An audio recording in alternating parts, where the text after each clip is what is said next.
안녕하세요. 쇼파를 보는 자입니다. 오늘은 경제학적 관점에서 본 올바른 자녀 양육이란 이 내용에 대해서 함께 나눠보기를 원하는데요. 경제학적 관점에서 바라보기 때문에 쉽게 말해서 돈 되는 자녀 교육법 또는 돈 버는 자녀 교육법이라는 말로 대신해도 되지 않을까 싶습니다. 먼저 중국의 역사를 짤막하게 나누는 것으로 시작해 보겠는데요. 중국 대륙 전체를 통일한 나라는 중국 역사를 통틀어 몇 안 된다고 할 수 있겠으나 오늘날의 중국은 그 몇 안 되는 나라 가운데 하나입니다. 그만큼 중국 대륙 전체를 통일한다는 그 자체에는 남다른 의미가 가득하다고 할 수 있겠는데 오늘은 그 의미들 가운데 한 부분을 거론하는 것으로 이야기의 물꼬를 열어보고자 합니다.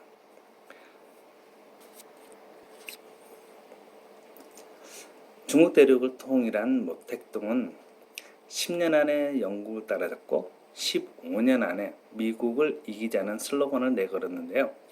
그러면서 생활 전반의 모든 가치를 많이, 빨리, 잘하고 전략하자라는 부분에 집중함으로써 고속 발전을 추구하겠다는 대약진 운동을 전개했습니다. 그런데 수천만 명이 기아로 사망하는 초유의 사태가 일어남으로써 사실상 대약진 운동은 실패하게 됩니다. 통일국가라는 대단한 과업을 달성했음에도 불구하고 중국의 경제는 나락으로 치닫게 되었죠. 모택동이 죽은 후 행정, 경찰, 군부 지도자들의 연합에 의해 모택동 최측근이었던 사엠방이 숙청되면서 등소평은 중국의 새로운 지도자로 등극하게 됩니다. 이때 등소평은 낙후된 중국을 경제적으로 일으키기 위해 1978년 서방의 경제학자인 하이에크를 초청하게 됩니다. 그는 굶주림에서 중국 인민을 살릴 수 있는 방안을 하이에크에게 묻게 되는데요. 그 물음에 하이에크는 다음과 같이 이야기합니다. 농민들에게 그들이 생산한 농산물을 마음대로 처분할 수 있도록 하십시오. 등소평은 이 제안을 수락하였고 그 뒤 중국은 집단 농장 체제를 버리고 국유지를 농민에게 임대해 생산량의 일부만 세금으로 정부에 내도록 합니다. 농산물의 자유시장을 허용한 지 3년 만에 중국인들은 기아에서 벗어나기 시작합니다. 20세기 최고의 영향력을 갖는 경제학자 두 사람을 꼽으라면 케인즈와 하이에크를 말합니다. 케인즈는 국가가 경제에 강력하게 개입해야 한다는 입장인데요. 이에 반해 하이에크는 국민에게 자유를 주어 스스로 할 수 있도록 옆에서 지켜봐 주면서 국민들이 할 수 없는 최소한의 부분에서만 또는 국가가 안정적으로 유지될 수 있는 필수적인 부분에서만 정부는 경제에 개입해야 한다는 입장이거든요. 즉 이것은 최소 정부를 의미하는데 국가가 인정하는 또는 국가의 헌법에 준하는 가운데 국민들은 자유롭게 시장을 형성해 나가고 정부는 그들의 활동에 최소한으로만 개입을 하는 것을 말합니다. 앞선 내용에서 중국 대륙 전체를 통일했다는 것에 다양한 과업이 있겠다고 했었는데요. 중국 대륙 전체를 통일한다는 사실만으로도 대단한 과업이 아닐 수 없습니다. 그런데 그처럼 큰 과업에 누구도 해결할 수 없는 굶주림이 함께 끼어 있었던 겁니다. 그런데 그 굶주림을 해결한 것이죠. 여러분, 가난은 나라님도 구제하지 못한다는 속담이 있습니다. 그런데 그 나라가 어디 작은 나라이겠습니까? 아니죠. 비록 마음에 들지 않는다 할지라도 부인할 수 없는 사실로서 우리는 미국 다음으로 경제 규모가 어마무시한 큰 나라인 것을 인정해야 할 것입니다. 그 큰 땅덩어리며 그곳에 있는 산들을 보면은 대국의 땅은 뭐가 달라도 다르다는 말이 저절로 나오게 됩니다.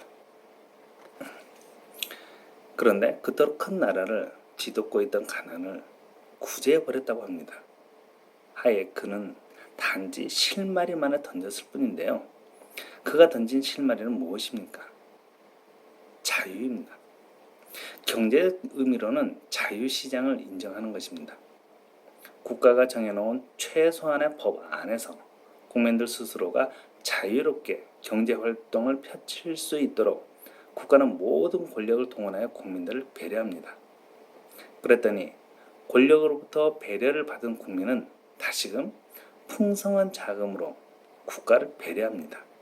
그 결과 국가는 세계 2위의 경제대국으로 성장해 버렸죠. 그들은 누구도 불가능하다고 여겼던 그 넓은 대륙에 그토록 팽배해 있던 짙은 가난으로부터 스스로 구제받을 수 있게끔 그 기회를 열어주었습니다. 이 사실은 너무 솔깃하지 않나요? 누구의 도움을 받아서 늪지대와 같은 그런 수렁에서 구제받았다는 것이 아닙니다. 모두가 불가능하다라고 생각하는 진짜 심각한 상황인데, 그런데 그곳에서 스스로 빠져나와 버렸다는 이 사실이 귀가 솔깃합니다. 경제 부분에서 이런 일이 일어났는데요. 이러한 이야기를 오늘은 자녀 교육에 반영해서 함께 고민해 보기를 원합니다. 자녀 교육은 솔직히 말해서 이것도 마찬가지로 나라님도 어찌하지 못합니다. 어떤 나라님이 우리 가정의 자녀를 올바르게 교육할 수 있겠습니까? 그게 안 되기 때문에 사교육비는 날로 늘어나면서 그로 인해 가계 부담은 해가 거듭할수록 더욱 무거워지는 게 현실 아니겠습니까? 그런데 오늘의 이야기를 잘만 적용할 수만 있다면 수렁에 빠진 것과 같은 그런 내 자녀의 교육 문제가 자녀 스스로 자발적 노력에 의해 해결될 수 있는 그런 기회를 얻지 않을까 싶습니다. 그러면서 덤으로는 가계의 무거운 부담이 줄어들 수 있지 않을까 싶네요. 하이에크의 제안을 천천히 살펴보면 먼저 국가라는 권위를 인정하는 것부터 시작합니다. 그리고 권위자가 인정하는 수준에서 시민격의 자녀에게 자유를 인정합니다.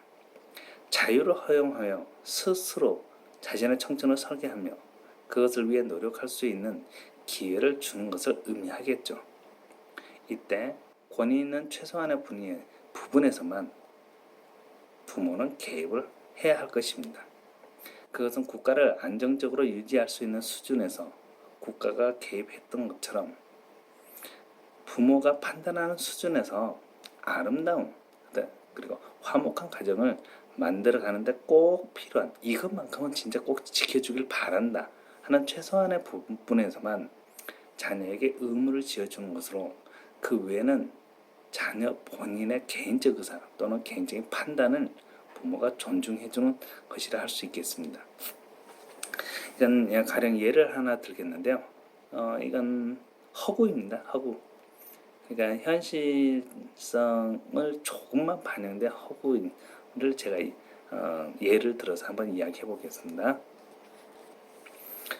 부모로서 가정에게 바라는 최소한의 것이 있다면 아침과 저녁 식사는 무조건 함께 해야 된다. 이 원칙을 정했다고 하겠습니다. 그래서 이 원칙을 지켜나가야 되는데 요즘 시대는 조금 아침은 그렇다 치더라도 저녁을 일주일 내내 같이 먹기는 좀 어렵겠죠. 그래서 이 규칙에 약간의 수정을 가합니다. 현 시대에 맞도록 약간의 수정을 가야 일주일에 5일은 아침 식사를 반드시 하는 것으로 하고 나머지 5일은 그러니까 토요일과 일요일은 아침과 저녁 이 하루에 2번의 식사를 하는 것을 원칙으로 삼습니다. 그러니까 일주일에 5일은 아침만, 그 다음에 나머지 이틀은 아침과 저녁이라는 규칙을 삼은 거죠. 그런데 아침이라는 것을 먹기 위해서는 밤에 귀가하는 시간이 조금 규제가 있어야 될 필요가 있지 않겠습니까? 그래서 아침과 저녁 식사라는 규제 외에 조금의 규제를 추가하게 되는데 아침 식사 참석을 위해 필요한 조건에서 귀가 시간을 정했습니다. 평일에 5일간은 10시까지 귀가해야 하는데 이건 각자의 일이 있기 때문에요. 그런데 나머지 이틀은 6시, 왜냐하면 저녁 식사가 있기 때문에 6시까지 귀가 시간을 정했습니다.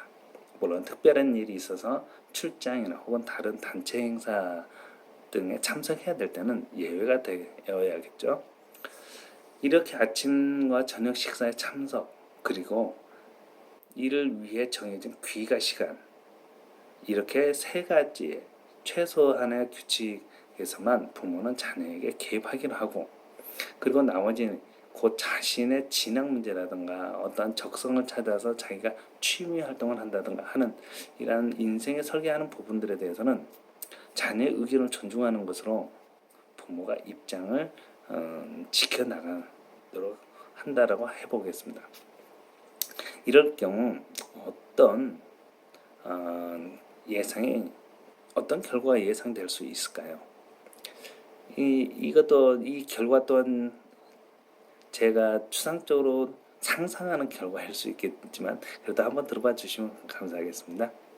누군가가 내 자신의 의견을 존중해 준다는 것은 상대방이 나에게 인격적인 대우를 한다는 것을 의미합니다.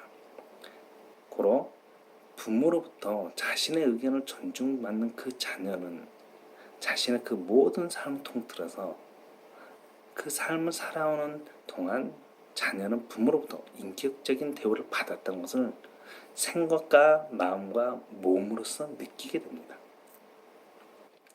부모가 자녀를 인격적으로 대하게 되면 훗날 부모는 늙고 자녀가 이제 왕성한 상황이 됐을 때 그 자녀는 늙은 부모를 역시 인격적으로 대하게 됩니다. 나이 든 부모를 젊은 자녀가 인격적으로 대할 때 우리는 그것을 효도한다라고 말하죠. 효도라는 단어가 일상생활에서 사라진 지 참으로 오래된 느낌이 듭니다만, 나를 하나의 인간이 갖는 그 가치로 대해줄 때 나 또한 그를 인간의 가치로 대해주는 게 인지상정이지 않겠습니까?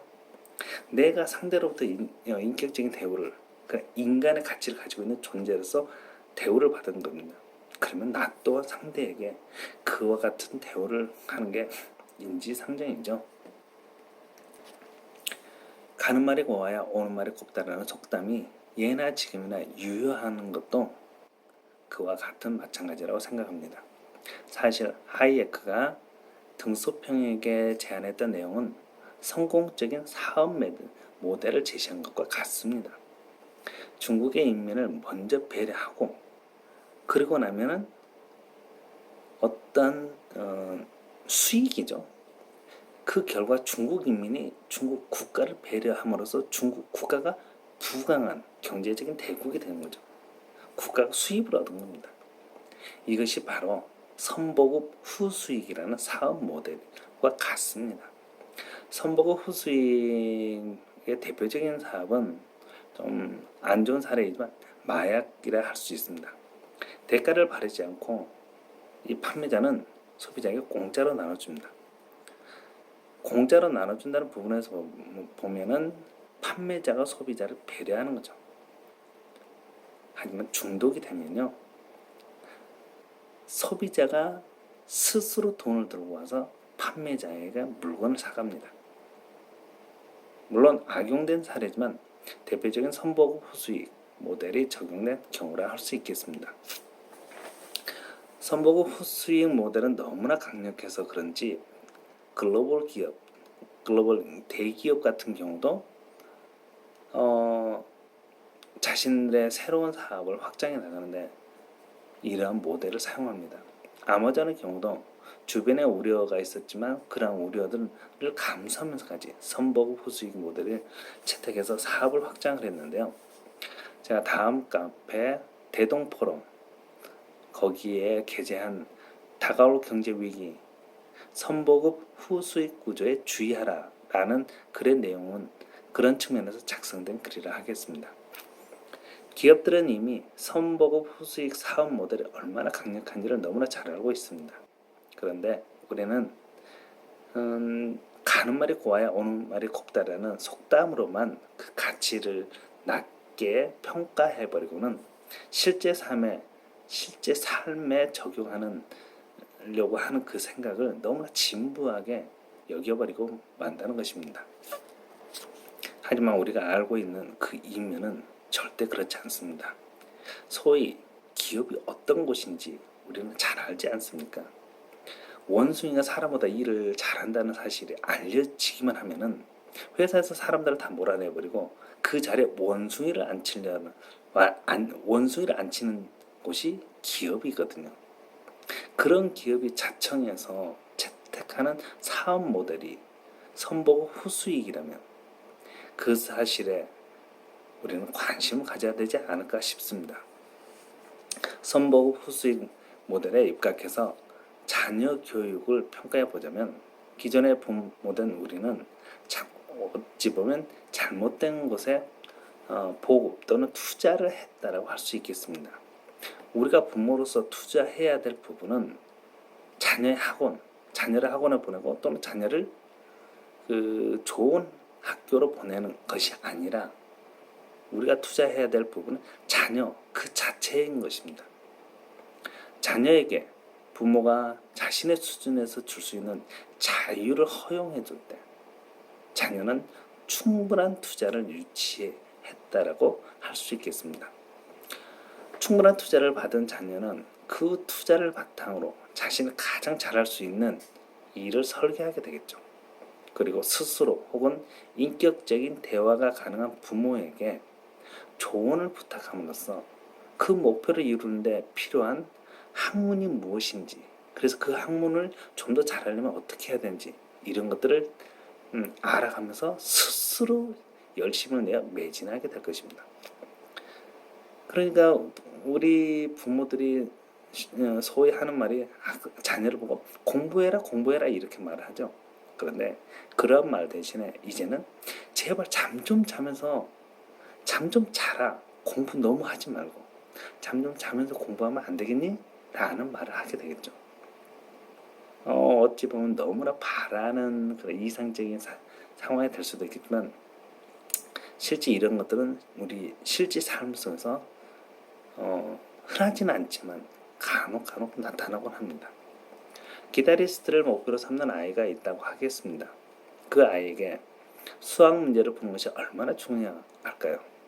국영수 이 과목 보통 아이들은 중요하죠. 그런데 이 기타리스트가 되고자 하는 아이에게 있어서 국영수 과목은 그에게 얼마나 가치 있는 것일까요?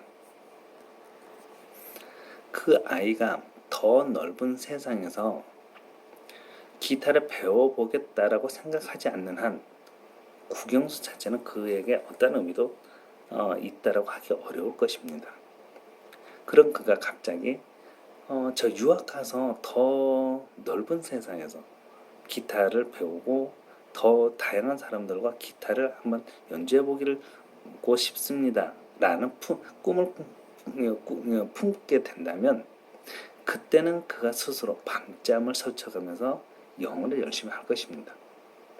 굳이 부모가 영어해라 학원 보내줄게 이걸 하지 않아도 스스로 밤잠을 설쳐가면서 영어를 하고 그리고 스스로 평가해서 내가 무언가 필요하다. 그런 문법이 필요한지 아니면 생활 영어가 필요한지 이걸 스스로 파악해서 거기에 맞는 학원을 선정해서 간다는 거죠. 목표 의식이 없는 아이는 쫓아다니면서 공부를 종용을 해도 매번 도망 다니거나 혹은 부모를 속이는 데 자신의 대부분의 시간을 낭비해버립니다.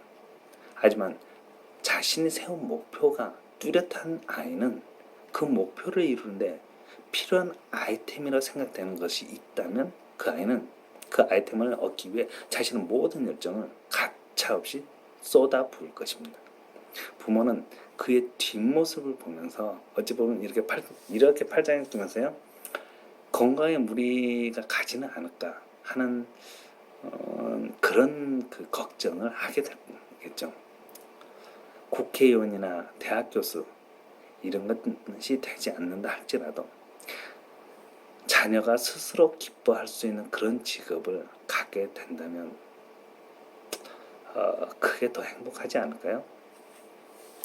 자신의 직업에 떳떳해할 수 있는 자녀는 많은 사람들 앞에서 늙어버린 부모 역시 떳떳하게 소개할 수 있을 것입니다.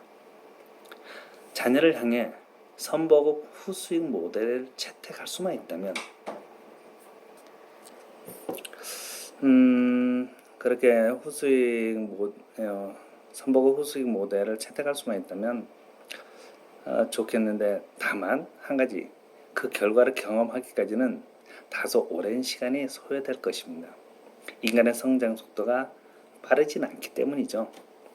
그러나 다른 주변, 특히 이제 돈에 민감한 이런 경제적인 분야에서 나타났던 반응들, 그리고 누구도 부인할 수 없는 그 굉장히 오랫동안 있었던 중국의 역사는 이미 사실인 거죠. 한번 일어났기 때문에 그러한 역사들을 통해서 나타났던 증거들을 예의주시해 보면서 스스로 판단해 본다면 더 좋겠습니다.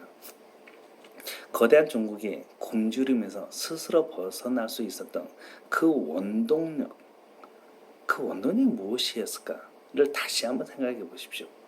제가 제기했던 자유, 그러니까 하이에크가 제시했던 자유 또는 자유시장 이론이죠.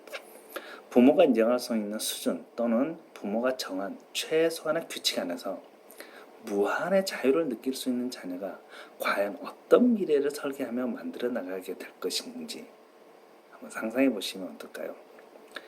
제가 대안학교를 선택하게 된 원인은 바로 여기에 있습니다. 제도권에 잘 짜야 되는 시스템이 있습니다. 그러나 그곳에 들어가게 되면 그 제도권 안에 있는 학생의 모습을 우리가 잘 알잖아요.